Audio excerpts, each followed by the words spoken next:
With brain preservation, nobody has to die, a vision for eternal life. Dr. Ariel Zeleznikow-Johnston, a neuroscientist and research fellow at Melbourne's Monash University, envisions a future where death might no longer be inevitable.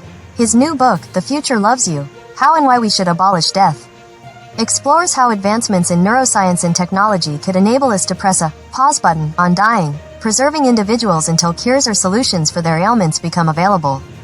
To illustrate his vision, Zeleznikow-Johnston draws a parallel to Elizabeth Hughes Gossett, a child diagnosed with type 1 diabetes in 1918, when the condition was untreatable. She survived years of starvation therapy, barely alive, until insulin was discovered in 1921, allowing her to live into her 70s. Her life was saved because a pause button was pressed, he says. Why fight death? Zeleznikow-Johnston challenges the widely accepted idea that death gives life meaning. He argues this belief stems not from logic but from a need to rationalize the inevitability of death.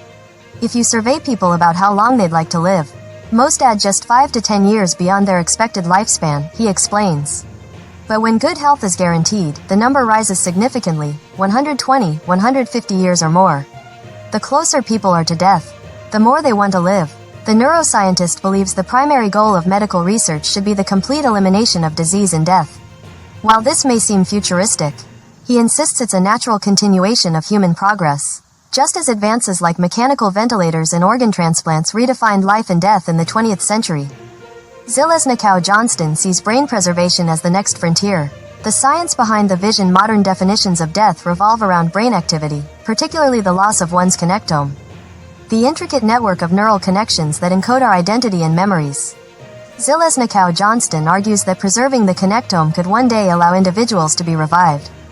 One proposed method is aldehyde-stabilized cryopreservation, which uses chemicals to preserve the brain structure before freezing it. This technique has been tested in research settings and could be made accessible for roughly $13,000, with annual storage costs of about $1,300. While resurrection technologies, such as nanomedicine or mind uploading, remain speculative, Zeleznikow-Johnston believes they are plausible extensions of current trends. Hope or hype? Critics question whether revival is realistic. But Zeleznikow-Johnston welcomes skepticism. We need a rigorous academic consensus, he says. If my proposal can't work, I'll abandon it.